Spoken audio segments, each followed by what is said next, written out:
Bismillahirrahmanirrahim. Assalamualaikum warahmatullahi wabarakatuh. Perkenalkan, saya Eko Yumianto dari Program Studi Hukum Ekonomi Syariah Sekolah Tinggi Agama Islam Darut Tauhid Bandung. Baik, hari ini saya akan menjelaskan terkait hukum agraria. Hak-hak agraria. Hak-hak agraria berdasarkan UU PA. Yang pertama, hak atas tanah yaitu hak yang memberi wewenang untuk menggunakan atau mengusahakan tanah tertentu. 2. Hak guna air. 3. Hak pemeliharaan dan penangkapan ikan. 4. Hak guna ruang angkasa. Jenis-jenis hak atas tanah menurut pasal 16 ayat 1 UU PA. Yang pertama, hak milik. 2. Hak guna usaha. 3. Hak guna bangunan. 4. Hak pakai. 5. Hak sewa. 6. Hak membuka tanah. 7. Hak memungut hasil. Hak-hak lain yang tidak termasuk dalam hak tersebut di atas yang akan ditetapkan dengan undang-undang serta hak yang akan sifatnya sementara sebagai yang disebutkan dalam pasal 53 UU PA. 1. Hak gadai. 2. Hak usaha. 3. Hak usaha bagi hasil. 3. Hak penumpang. 4. Hak sewa tanah pertanian.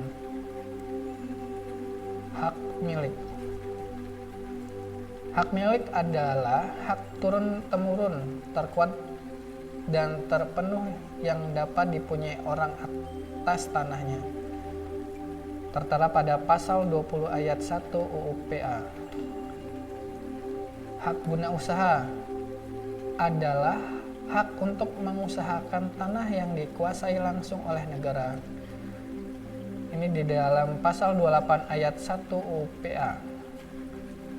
Hak guna bangunan adalah hak untuk mendirikan dan mempunyai bangunan-bangunan atas tanah yang bukan miliknya sendiri dengan jangka waktu paling lama 30 tahun. Pasal 35 ayat 1 UU PA. Hak pakai adalah hak untuk menggunakan dan atau memungut hasil dari tanah yang dikuasai oleh negara atau tanah milik orang lain yang memberikan wewenang dan kewajiban yang ditentukan dalam keputusan pemberian oleh pejabat yang berwenang memberikan atau dalam perjanjian dengan pemilik tanahnya yang bukan perjanjian sewa, menyewa, atau perjanjian pengolahan tanah. Segala sesuatu asal tidak bertentangan dengan jiwa dan ketentuan undang-undang ini. Pasal 41 ayat 1 UU PA.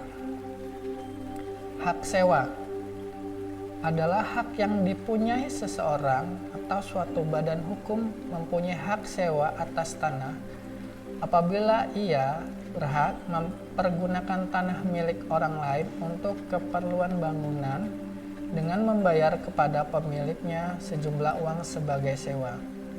Terkandung dalam pasal 44 ayat 1 UU PA. Hak guna agraria secara ilmiah mencakup hak atas tanah. Hak atas tanah bersifat tetap meliputi hak milik, hak guna usaha, hak guna bangunan, hak pakai, hak sewa untuk bangunan, hak untuk pengelola. Hak pengelola di dalam PPA nomor 9/1965 tentang melaksanakan konveksi hak menggunakan atas tanah negara dan ketentuan-ketentuan kebijakan selanjutnya. Yang kedua, hak tanggungan. 3. Hak bangsa. 4. Hak menguasai negara. 5. Hak kuasa pertambangan. 6. Hak guna air. 7. Hak guna ruang angkasa. 8. Hak mengusahakan tan. Macam-macam hak atas tanah pasal 16 JO pasal 53 UU PA dikelompokkan menjadi 3. 1. Hak atas tanah yang bersifat tetap. 2. Hak atas tanah yang akan ditetapkan dengan undang-undang. 3. Hak atas tanah yang bersifat sementara. Hak atas tanah yang bersifat tetap, yaitu hak atas tanah ini akan tetap ada selama UUPA masih berlaku atau belum dicabut dengan undang-undang yang baru. Macam-macam hak atas tanah adalah hak milik, hak guna usaha, hak guna bangunan, hak membuka tanah, dan hak memungut hasil. Hak atas tanah yang akan ditetapkan dengan undang-undang, yaitu hak atas tanah yang akan lahir kemudian, yang akan ditetapkan dengan undang-undang. Hak atas tanah yang bersifat sementara, yaitu hak tanah ini bersifat sementara dalam waktu yang singkat akan dihapus dikarenakan mengandung sifat-sifat pemerasan, mengandung sifat feodal, dan bertentangan dengan jiwa UUPA. Macam-macam hak atas tanah ini adalah hak gadai, hak usaha bagi hasil, hak penumpang, dan hak sewa tanah pertanian. Dari segi asal tanah, hak atas tanah dibedakan menjadi 2 kelompok.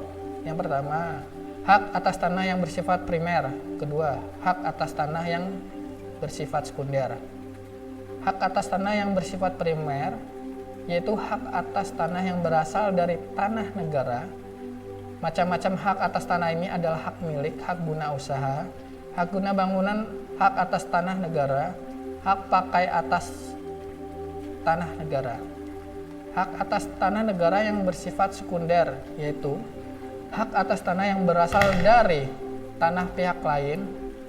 Macam-macam hak atas tanah ini adalah hak guna bangunan atas tanah hak milik, hak pakai tanah, hak pengelola, hak pakai atas tanah hak milik, hak sewa untuk bangunan, hak gadai, hak bagi hasil, hak penumpang, dan hak sewa pertanian.